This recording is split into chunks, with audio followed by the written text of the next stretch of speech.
Around 17 years ago, something happened that changed my life in ways I never expected. I got caught up in a complicated situation. I had an affair with the wife of a pastor who owned a big Pentecostal mega church. The twist? She and I shared a dark secret, something that, if exposed, could make it to the front page news. So I had to be really careful and hide many details to avoid being found out. When I was 16, I found myself moving into yet another foster home. It wasn't the first time. Since my grandmother passed away, I've been shuffled around from one foster home to another.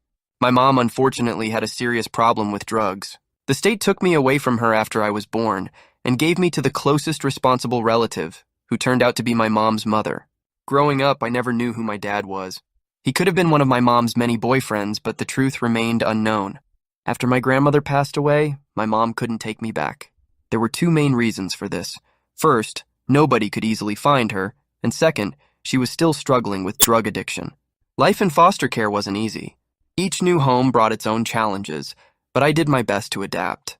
So, there I was in the system, moving from one foster home to another. The couple I ended up with this time were in their early 50s, a married pair who had raised their own kids, but they had all grown up and moved out.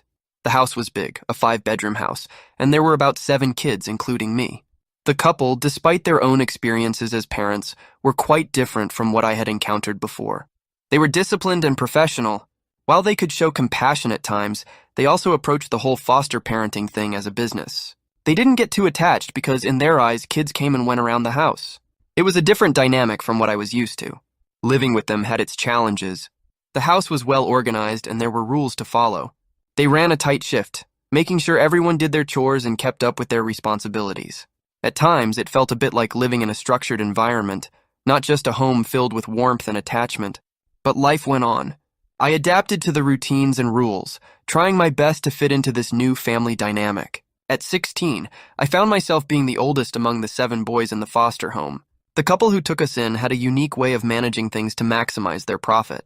Instead of spending money on groceries, they sent us to soup kitchens and weekly pantries to get what we needed.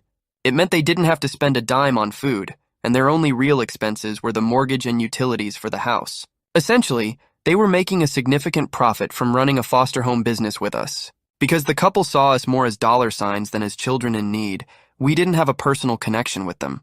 As a result, we ended up bonding more with each other. Since all the other kids were younger than me, they naturally looked up to me. I took on a kind of mentor role, guiding them through school, helping with cooking, and making sure everyone did their chores and responsibilities.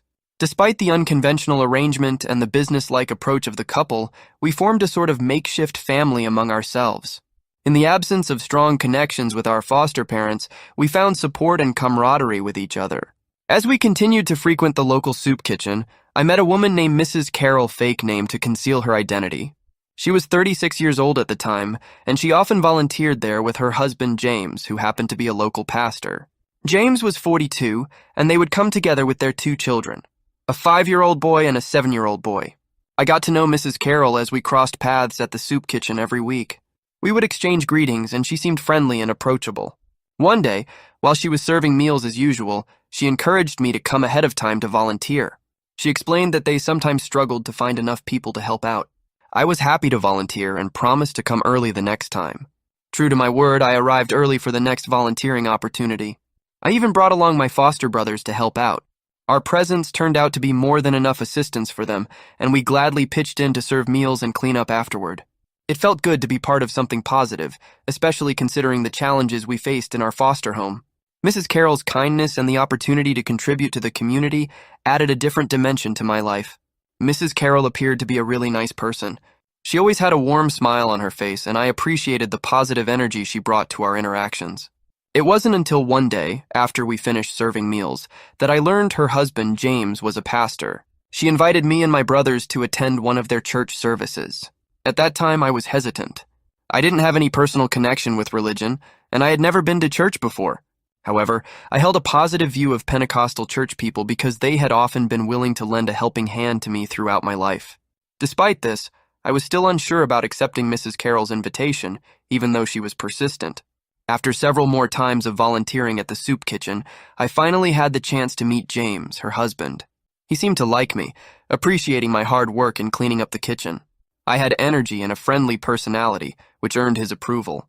However, it was rare for him to come and volunteer himself because he was always busy with his pastoral duties. Despite my reservations about attending church, the positive experiences with Mrs. Carroll and James began to open my mind to the idea, and their kindness made me consider giving it a try. One day, I decided to attend the church with two of my brothers who were closer in age to me.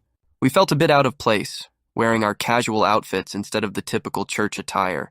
The church wasn't huge at the time, with around 400-600 members, but it was big enough that we felt like we stood out like sore thumbs. During the service, we didn't see Mrs. Carroll until after it ended. She was seated around the pulpit with her husband, Pastor James, and some church elders. Mrs. Carroll was the primary church singer, and she was really good at it. After the service, I made sure to approach her and say hello. She was happy to see me, but our interaction was short-lived as she immediately turned her attention to other members. Over the next few weeks, I found myself thinking about Mrs. Carroll often. She had been so kind to me and my brothers, and I always looked forward to seeing her. During our volunteering events at the soup kitchen, I would frequently ask her if she needed anything, wanting to find more opportunities to talk with her. There was something about her presence that captivated me, and I couldn't shake the feeling that our connection was becoming more meaningful than just the occasional exchange of greetings at the soup kitchen. One day, Mrs. Carroll shared with me that her family had just finished relocating, but the movers forgot a few things, and she needed some help. Her husband, Pastor James, was too busy, so she asked if I could come and assist. I was more than glad to lend a hand. After the soup kitchen closed, one of my brothers and I joined Mrs. Carroll and her kids in her car, and we drove to her new house, which wasn't too far from the soup kitchen. During the ride, we chatted, and I gave her a rundown of my life as a foster child who didn't know my parents. Mrs. Carroll expressed sympathy for my situation and asked about my aspirations for the future. I told her that I dreamed of becoming a musician. I explained that I had once been learning to play a musical instrument with a group of friends but lost touch because I didn't have a cell phone or access to the internet.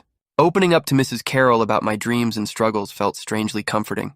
She listened attentively, and her genuine concern made me feel a sense of connection that I hadn't experienced before.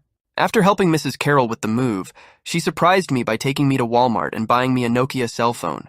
It was a prepaid phone that could make calls, send texts, and even browse the internet. I was overjoyed. It felt like getting my first car, and a whole new world opened up for me. With my new phone, I added contacts, including some friends. However, the person I found myself frequently texting was Mrs. Carroll. This was during a time when taking pictures and sending them to people was a new thing. Since there was no Instagram back then, she would send me pictures of what she was wearing for the day or her outfit before going to the gym.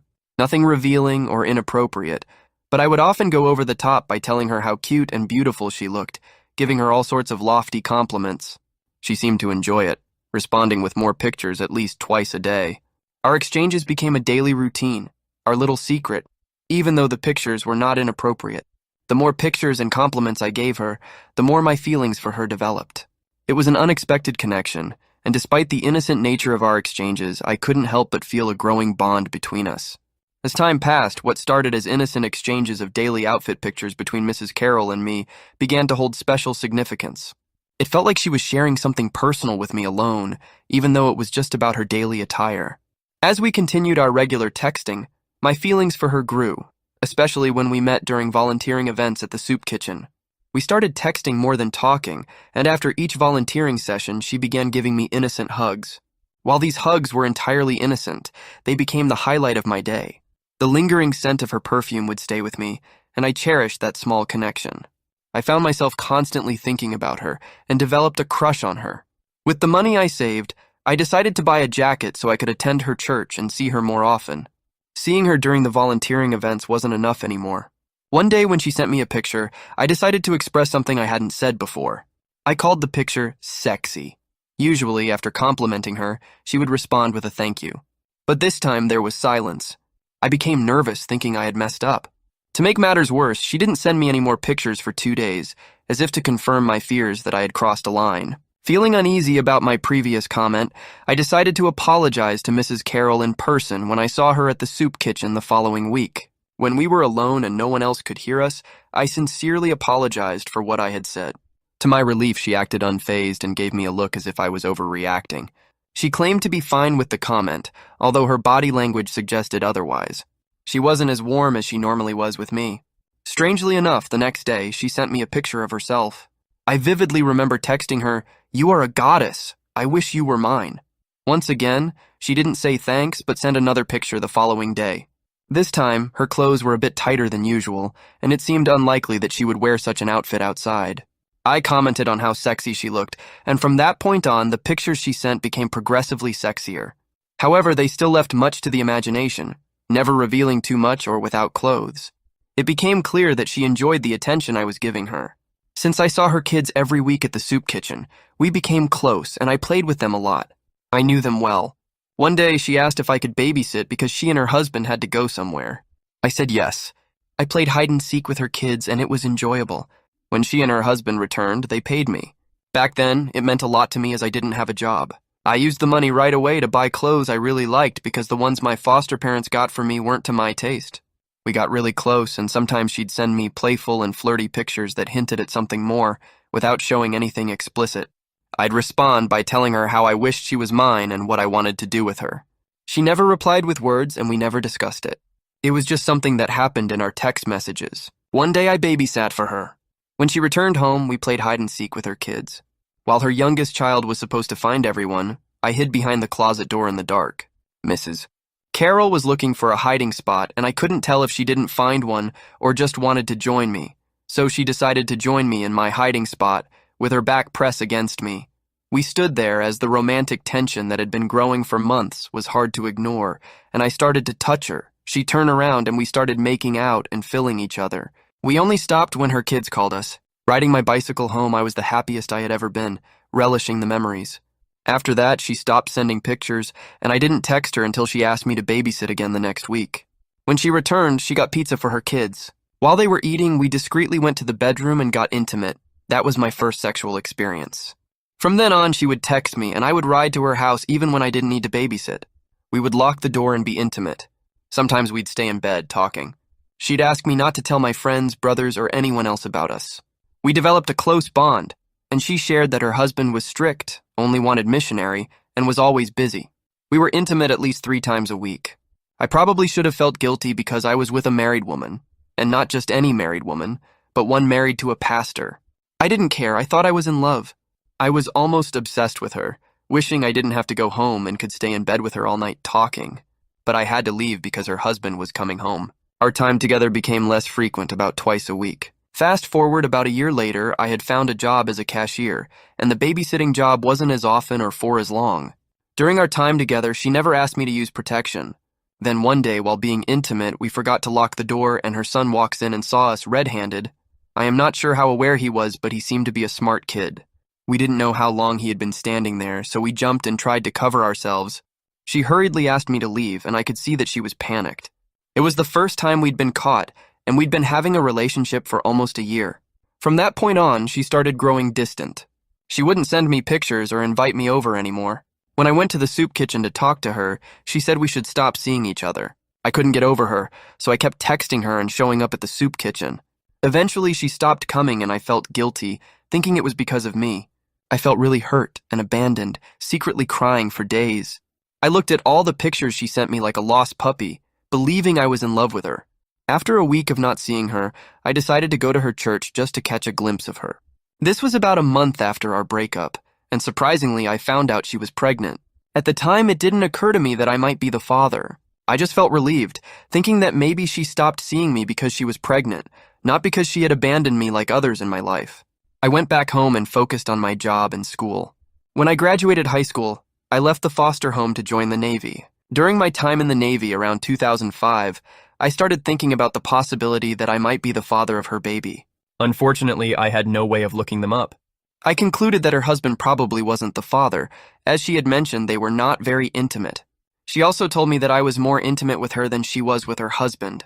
After leaving the military, I didn't think about her much, as I was traveling the world and dating different women.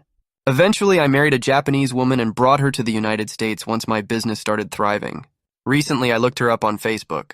I found out she's still with her husband, actively involved in church affairs, and their church has grown bigger. She now has 4 kids, and when I look at the third one, I can't help but notice some features that resemble mine.